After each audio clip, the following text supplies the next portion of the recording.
Hi, I'm Kara Fleck-Plewinski with Transportation Services.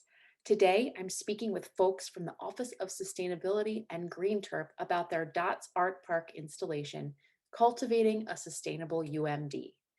This piece inspires us to find new purpose for old objects and reminds us just how many people on campus are working to advance the university's sustainability goals.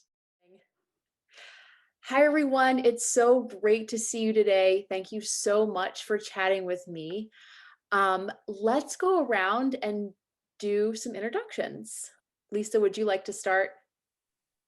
Sure. Hi, I'm Lisa Alexander. I'm the coordinator for sustainability programs for the Department of Resident Life, and I co-coordinate the Green Terp program with the Office of Sustainability. And my name is Thanvi Gadia. I am the Sustainability Outreach Coordinator in the Office of Sustainability. Great. Hi, my name is Paige, and I am a senior at UMD, and I am an intern with the Office of Sustainability. My name is Emma. I'm also an intern with the Office of Sustainability. Great.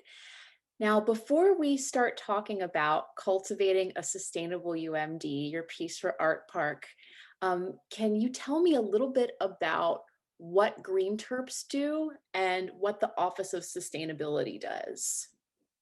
Sure. So Sustainable UMD represents the entire University of Maryland commitment to advancing sustainability, and the Office of Sustainability supports and advances UMD's environmental performance, sustainable policies, practices, and curricula for the campus community. The Green Terp program is a collaboration between the Office of Sustainability and Resident Life, Department of Fraternity and Sorority Life, Facilities Management, Department of Transportation Services, Dining. So just kind of a broad array of partners across campus who are looking to promote sustainable habits amongst the student population.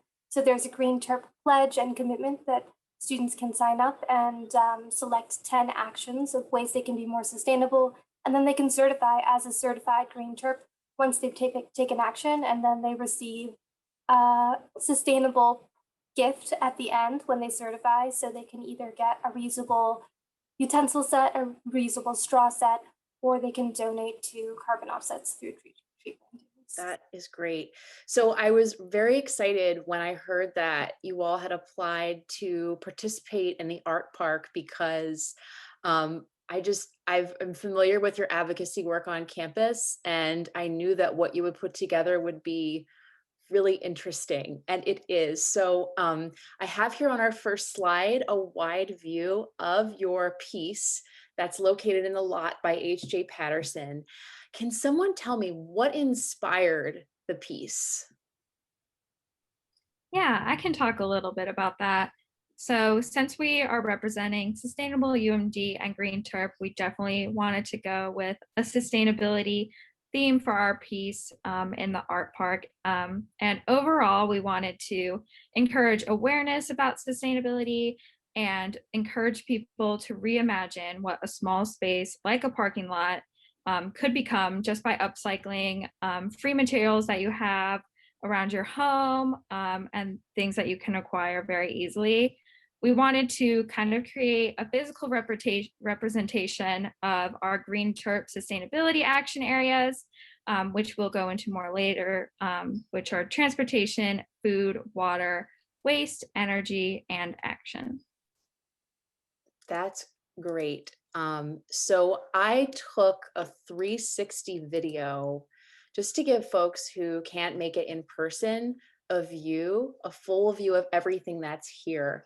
There's so much that's happening. Can you tell me a little bit about what we're seeing in this piece? Yes, so I definitely agree there is a lot happening, and we wanted to kind of represent a lot of the different aspects of Green Terp sustainability that we have on campus. So you'll see things like a bird bath to represent water and wildlife, benches that were made from reclaimed wood to kind of create a more inviting space. We also have planters on there that allowed us to create a vertical garden with organic seasonal vegetables and herbs, Additionally, you'll see there the flags that represent our set of sustainability turtle icons. Additionally, on the rug, we painted a turtle with an earth in the center to represent Earth Month at UMD that we're currently celebrating, which is the annual campus celebration of Earth Day every April. And we also painted a bike to represent sustainable transportation and some solar powered LED lights to represent the use of more sustainable energy. Yeah, I mean, this is quite a display, and it's so welcoming, just the way that you've incorporated like seating and a carpet. It feels like a real shared space. I'm going to advance to our next slide. If I can get my technology to work here. Here we are. So you just brought attention to some of the details that I would love to talk about more. I love all of the plants that you have here in these vertical gardens. So what kinds of plants did you include, and what are your plans for these after the project? Yeah, I think this is a really interesting and special part of our art park installation. And some of the plants that we included are organic salad greens, chard, broccoli, kale, leeks, cabbage, and herbs that are hardy to withstand like the fluctuating temperatures at this time of year to make sure that they thrive in this outdoor environment. And after the installation, we hope to harvest what we can after they have this period of growth and replant them in another garden space so they can continue to grow and thrive. Yeah, you all really leveraged the outdoors for this.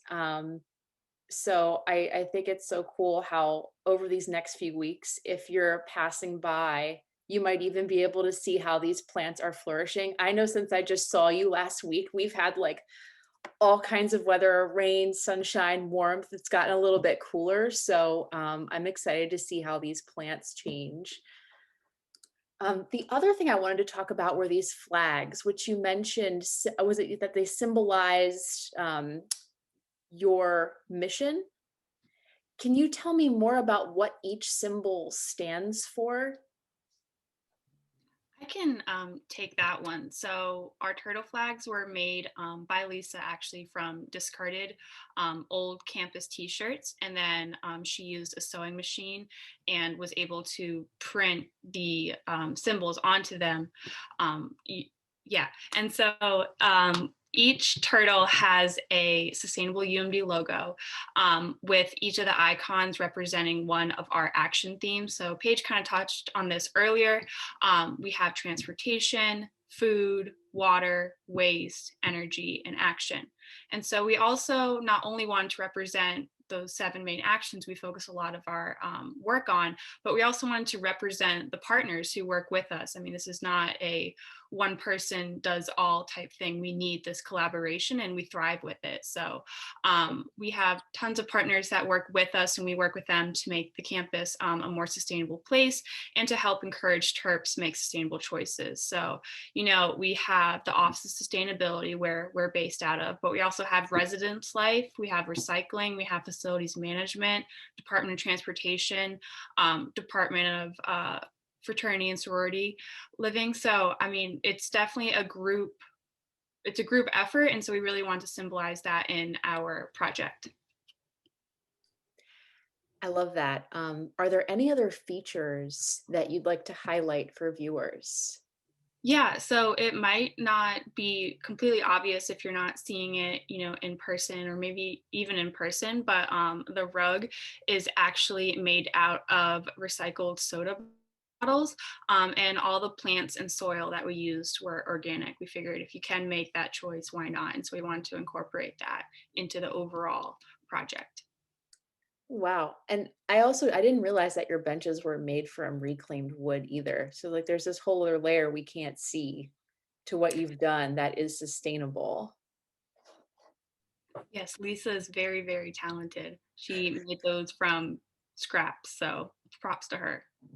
Well, speaking of your materials, there's obviously a lot of work that went into creating your installation. how did you obtain these materials, and what was that assembly process like? So this was definitely a group effort and collaborative process as well. So we were able to um, get the wooden pallets from facilities management, and that's what those planters are made out of. The fabric flags, those were made from t-shirts that were donated by different departments at UMD. And DOTS actually provided us with an old rusty bike that was beyond repair, and that's what we painted to make that blue bike. And then we also just used scrap and surplus materials that we were able to each of us find. And we also were able to get a mini grant from the Sustainability Fund to go towards Earth Month promotions. And some of that funding did go to purchasing things like the plants, the soil, the solar lights, paint, glue, and some other materials to help pull together the trash into something that was usable as an art park. So our sustainability interns page and Emma helped to draft the DOTS proposal. And along with our Green Terp ambassador, Mike, and our intern, Emma, we were able to write a successful grant proposal. So it's definitely a collaborative process. And I think Lisa will expand a little bit more on what the assembly process was like.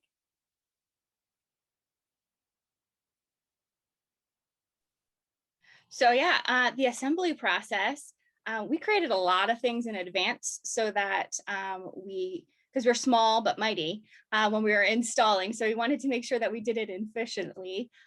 So my husband and I, we like to build lots of things, and we have a lot of scrap wood and things in our backyard that we've gotten from a variety of different places, or from when we moved into our house and there were a few things left over and that we just kept, and we're like, we can use this somehow. And that's how the bench came about. The planters, as we mentioned, were from pallets. So I brought those to my house, and we kind of noodled around how to make them into planters. The poles on the planters are actually bamboo poles. It's bamboo from my neighbor's yard who was cutting down their bamboo. And I was like, can I have that? And like was mentioned, the t-shirts were all made in advance. Emily from the Office of Sustainability, worked on painting the bike, which has a lot of intricate little nooks and crannies to try to paint around. Tanvi also worked on the rug and the wooden sign. Paige collected plastic bottles and painted the Green Terp display, which is amazing. So that turtle display with the bottles. And then we got together in person last week and just knocked it out as quick as we could. We also had more things that we decided to do in the moment while we were doing it. But I would say the majority of it, we tried to make sure that we did in advance so that we can assemble it efficiently. Yeah, great strategy. And when I came over to take pictures, I noticed how efficiently you all were able to just put everything down and set up your space. This is really impressive. You must have been working on this for several weeks. Is that accurate? Yes. So like the lettuce in particular, I had to plant some of that, like that are in the little small boxes. I had to plant some of that in March for it to be seeded enough or sprouted enough that you could see that it was lettuce. Oh, wow. But yeah, we worked on it periodically over a couple of weeks because we had some nice weekends. It started getting really nice on the weekends. And so we were like, well, let's use that time to build some stuff. Yeah. Really inspiring. What made you all want to participate in the art park? We have always loved Parking Day, and we know that Art Park is a part of that international movement to reclaim public spaces and to think about how they could be transformed to really benefit the well-being of people and nature and support that shift towards a less automobile-dependent society. I think we see in a lot of places where there are public spaces that are open to people and public plazas and parks, it really creates a vibrant environment for everyone, including wildlife and different species. So we wanted to support that effort. We also jumped at the opportunity to be able to raise awareness about sustainability. That's our mission, and to spread the word about the Green Terp program. And we wanted to give our team the chance to get creative and to take action in a more tangible way, especially since we've been operating remotely for the past year. And so we just wanted to encourage and inspire people to upcycle and see what's possible to reimagine their own outdoor spaces, whether it's a small apartment balcony or a little backyard or a parking pad at home. Think about how they might redesign the space and how they could give life to discarded materials to make that happen. And that even in a small space, we can grow food and we can create an inviting outdoor space that helps people, plants, and wildlife. So that was our desire to be a part of the art. And everything we're seeing is very inspiring. It does show that regardless of how big your space is, you can do some gardening. You know, you can take old materials and really like convert reclaimed wood into a perfectly usable bench. I think we can all take a lot away from that. Um, for our last question, what have you enjoyed most about this project? And I'd love to hear from each of you on this one. I can go first on that one. I think just the process of being creative. I love creating things with my hands and showing people what you can do with things that they don't necessarily think is possible. I remember when we were finished, Sunvi was looking back at it and she's like, "This is better than the picture." And I was like, "Oh, great!" Like that was the point. Like that was the point. Like to make that kind of come alive. And I think that whole process was really fun and enjoying being together and like even while we were in the moment, bouncing off those creative ideas of like, "Oh, should we do this and include this?" While we even had things assembled and like in the moment. So I think the creative process was my favorite part.